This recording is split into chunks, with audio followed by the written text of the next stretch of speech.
I spent 31 days in a hospital bed fighting for my life, and in those 31 days, not a single person who shared my blood walked through that door. Not my mother. Not my father. Not my sister.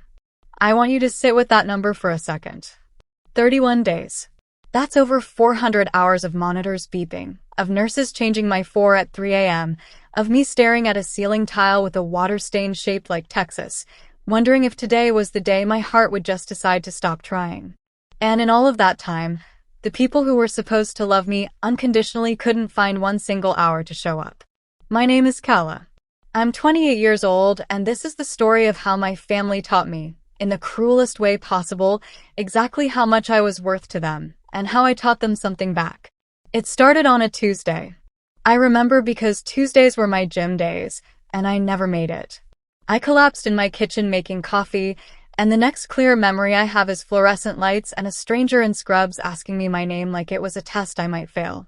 Severe internal complications, they told me later. The kind that don't wait for you to get your affairs in order. The kind that needs surgery within hours, not days. I called my mother from the ambulance. My hands were shaking so hard I could barely hold the phone, and I remember the sound of my own voice cracking as I said, "Mom, I'm scared. They're taking me into surgery." Glenda, that's my mother's name, was quiet for a second. Then she said, "Oh no, that's terrible, sweetheart. Keep me updated." And she hung up. Keep me updated. Like I was reporting on traffic. Like I wasn't her daughter on a stretcher. I called my father next. Roger picked up on the third ring. Background noise of a television loud behind him. I told him what was happening. He said, "Geez, okay. Well, let us know how it goes." I heard him ask someone in the room, "You want anything from the kitchen?" before he even hung up the phone properly. I didn't bother calling my sister. Tansy and I hadn't spoken in 3 weeks, not since our last conversation ended with her telling me I was too sensitive for pointing out that she'd borrowed $400 from me and never mentioned paying it back. I texted her instead 3 words, "Going into surgery." She left me on read for 6 hours. The surgery itself is mostly a blur of cold rooms and masked faces. What I remember clearly is waking up afterward, disoriented, my throat raw from the breathing tube, and looking toward the door of my hospital room expecting, hoping, to see someone there. The chair next to my bed was empty. It stayed empty for 31 days. I want to be fair here, because fairness matters even when people don't deserve it back. My mother did text. Sporadically. "How are you feeling on day 3? Hope you're getting better." On day 9 with a little smiley face emoji, like I had a cold and not 3 surgeries and a body that kept trying to reject its own recovery. My father sent exactly 2 texts the entire time I was hospitalized. The second one was to ask if I still had his lawnmower. My sister sent nothing. Not one word. Not until day 19 when she texted to ask if I'd seen her missing AirPods case. I lay in that bed and I watched other patients have visitors. An elderly man 2 doors down had his grandchildren bring him drawings every single day, taping them to the wall until it looked like an art gallery. The woman across the hall had a revolving door of friends bringing soup, magazines, just sitting with her so she wouldn't be alone. I had a nurse named Priya who started sneaking in extra pudding cups for me because she said, and I quote, "Honey, somebody's gotta spoil you a little." A nurse. A stranger who'd known me for 4 days was more invested in my survival than the 3 people who'd known me my whole life. I cried more in that hospital from loneliness than I did from the actual pain of recovery. And here's the thing about pain like that, it doesn't just hurt in the moment. It rewires something in you. It teaches you, cell by cell, exactly where you rank in a family's priorities. And once you learn that lesson, you can't unlearn it. You can only decide what you're going to do with it. I was discharged on a Thursday. No one picked me up. I called a rideshare with shaking hands because my body still hadn't fully recovered its strength, and I went home to an apartment that hadn't been checked on in over a month. The plants were dead. The mail was piled up like a paper monument to how invisible I'd become. I sat on my living room floor that first night, too exhausted to even make it to the bedroom, and I made myself a promise. I promised myself I would never again mistake obligation for love. I would never again confuse we're family with we care. And I promised myself that the next time my family needed something from me, I would finally let myself say no. I didn't have to wait long to test that promise. Exactly 31 days after I came home, I counted, because by then I was counting everything, like a woman keeping evidence for a trial only she knew was coming. My phone buzzed with a text from my mother. "No, how are you feeling?" "No, I'm sorry we weren't there. Just this." "Hi, sweetie. So exciting news. Tansy and Vance are getting married in October. We found the most gorgeous dress for her, but it's $12,000 and we're a little short. Could you help out?" Family helps family. I read it 3 times. I actually laughed out loud, alone in my apartment, the kind of laugh that has no humor in it at all, just disbelief trying to find an exit. $12,000. For a dress. For my sister, who hadn't said one word to me while I was fighting for my life, but apparently had plenty of words for missing AirPods. I want to pause here and tell you a little bit about Tansy, because context matters. Tansy is 2 years younger than me, and for as long as I can remember, she has been the favored child in ways so obvious it would almost be funny if it hadn't shaped my entire childhood. When we were kids, Tansy got new clothes every season. I got her hand-me-downs, even though we weren't even close in size. When Tansy struggled in school, my parents hired tutors. When I struggled, I was told to try harder. When Tansy got her first car at 17, it was new. When I got my first car at 19, it was a rusted hand-me-down from a family friend that I had to fix myself with money from my part-time job. I used to think it was my imagination. Kids do that. They assume the worst version of a story can't possibly be true about their own parents. But 31 days in a hospital bed with an empty visitor's chair has a way of removing every last bit of doubt you were clinging to. My mother's text just sat there on my screen, this perfect, glowing artifact of everything wrong with my family. They hadn't called to ask how my recovery was going. They hadn't called to apologize for a single day of that month. They texted because they needed something. Because that's what I had always been to them. Not a daughter. A resource. I thought about ignoring it completely. I thought about a long, scorched earth response detailing every single day I spent alone, every missed visit, every shallow text. I drafted that message 3 different times and deleted it 3 different times, because I realized something important. They didn't deserve my explanation. They didn't even deserve my anger. Not really. Not the kind that takes time and energy to construct. They deserved exactly the level of effort they had given me. So I opened my banking app. I sent $1, one single dollar, to my mother's account. And in the memo line, I wrote 2 words. Good luck. Then I put my phone on silent and went to bed for the first peaceful night's sleep I'd had in over a month.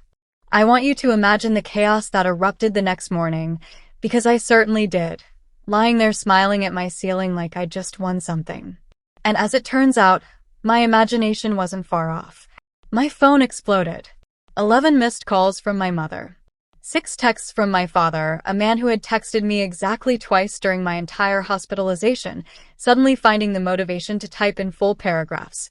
And then, finally, a message from Tansy herself, the first words she'd sent me in over a month that weren't about AirPods. Are you serious right now? $1? Do you know how humiliating this is? Mom showed everyone at brunch and now Aunt Raina thinks you hate me. This is supposed to be the happiest time of my life and you're making it about you. Making it about me. I sat with that phrase for a long time. As if surviving major surgery alone, as if grieving the absence of every person who was supposed to love me, as if all 31 days of silence in that hospital room, as if all of that was somehow a performance I'd put on just to ruin her dress shopping. I didn't respond to any of them that day. I let the messages pile up the way my mail had piled up while I was in the hospital, untouched, accumulating, becoming its own kind of evidence. It was my father who finally called me on a voice line instead of texting, 2 days later. I almost didn't answer. Something in me, some small, hopeful, foolish part that apparently hadn't fully learned its lesson yet, made me pick up. Calla, he said, his voice doing that particular tight thing it does when he's annoyed but trying to sound reasonable. What was that about? Your mother is devastated. Devastated, I repeated. That's an interesting word choice. She just wants to help your sister have a beautiful wedding. Is that so terrible? And something cracked open in me then. Something that had been sealed shut for 31 days of swallowed silence. Dad, I said, and my voice came out steadier than I expected. I had surgery a little over a month ago. Did you know that I almost didn't make it through the second procedure? Did you know that? Silence on the other end. No, he admitted. I didn't realize it was that serious. You didn't realize because you never asked. None of you did. I was alone in that hospital for 31 days. 31. I watched other patients have people who loved them show up every single day. I had a nurse bring me pudding because she felt bad that nobody else came. And now, a month after I came home to a dead apartment and dead plants and a recovery I had to manage completely by myself, the first thing any of you reach out about is money. $12,000. For a dress. That's not fair, Calla. We were busy. Busy, I said. For 31 days. All three of you. Busy. He didn't have an answer for that. Because there isn't one. There's no version of busy that explains a family failing to show up for someone fighting for their life. Not when they manage to find time for brunches and dress shopping and lawnmower retrieval in that exact same window. So that dollar, I continued, was me telling you exactly how much effort I have left for people who showed me, in the clearest possible way, how much effort they have for me. You want $12,000 from someone you couldn't be bothered to text more than twice in a month? I gave you my answer. I hung up before he could respond. It felt less like an act of anger and more like setting down something I'd been carrying for way too long. But the story doesn't end there. Because 2 weeks later, I found out something that changed everything I thought I understood about that month. I was at my cousin Della's house for a small get-together, Della being one of the only family members who'd actually visited me in the hospital twice, with homemade soup and a stack of paperback novels because she remembered I liked them, when she mentioned something almost in passing. "I'm so glad you're okay," she said. "We were all so worried when your mom told everyone you didn't want visitors." I froze. What? Della's face shifted as she realized she'd said something I clearly hadn't known. Your mom told the whole family you specifically asked for privacy. That you didn't want anyone seeing you while you were recovering, that it stressed you out to have visitors. She made it sound like you'd basically banned everyone. I sat there in Della's kitchen, feeling something cold spread through my chest that had nothing to do with my recovery. Because I had never said that. I had never told a single soul I didn't want visitors. In fact, I remembered specifically telling my mother multiple times in those early days how badly I wanted someone there with me. My mother hadn't just failed to show up. She had constructed an entire narrative to excuse her absence, and worse, to make my absence of visitors look like my own choice, my own coldness, rather than her abandonment. She'd taken my pain and repackaged it as my preference, probably so none of the extended family would ask uncomfortable questions about where she'd been. I felt sick. And then, underneath the sickness, something sharper. Something clearer. I asked Della if she'd be willing to tell me, honestly, what else had been said in the family group chat during that month, the one I'd been removed from years ago after a disagreement about a holiday dinner. She hesitated, but eventually showed me. What I read explained everything. There were messages from my mother throughout my hospitalization, casually updating the family that I was doing fine. Resting up, said she wants space. There was an exchange between her and my aunt about Tansy's wedding planning, dated during my second week in the hospital, the week I'd had complications and a fever that scared even the doctors, where my mother wrote that she was swamped with wedding stuff and couldn't help with something Tansy needed. Swamped with wedding stuff. While I lay in a hospital bed alone with a fever, my mother's swamped energy was going toward dress fittings, not toward me. There was no mention of my surgery being serious. No mention of fear, or worry, or urgency.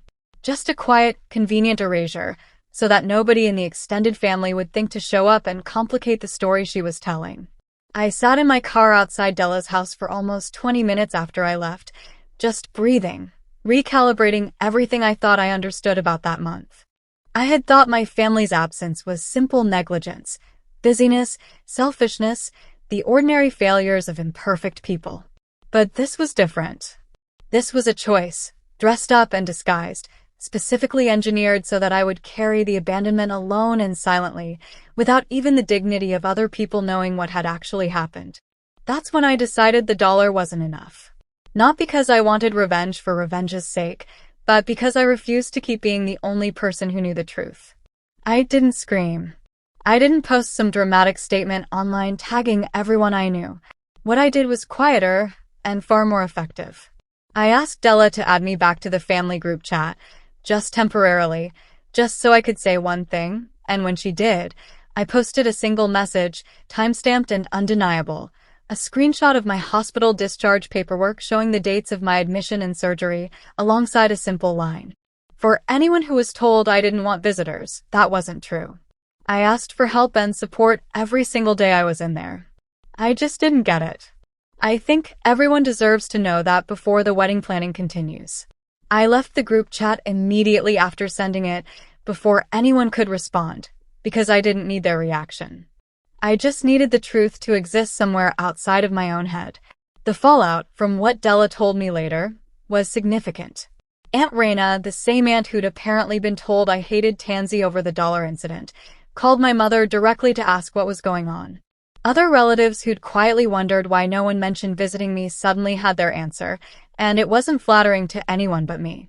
My mother tried, predictably, to spin it, claiming I was misremembering, that I'd been on medication and confused about what I'd said. But paperwork doesn't misremember. Dates don't get confused on medication. The truth had teeth now, and it didn't need my mother's permission to bite.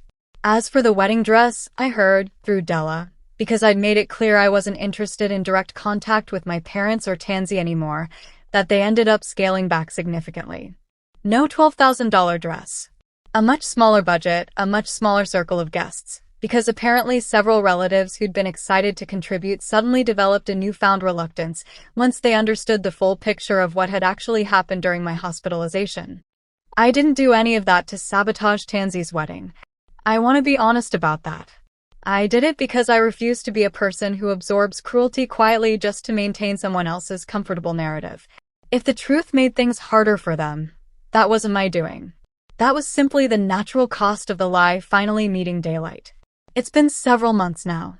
I haven't spoken to my mother, my father, or Tansy since that message in the group chat.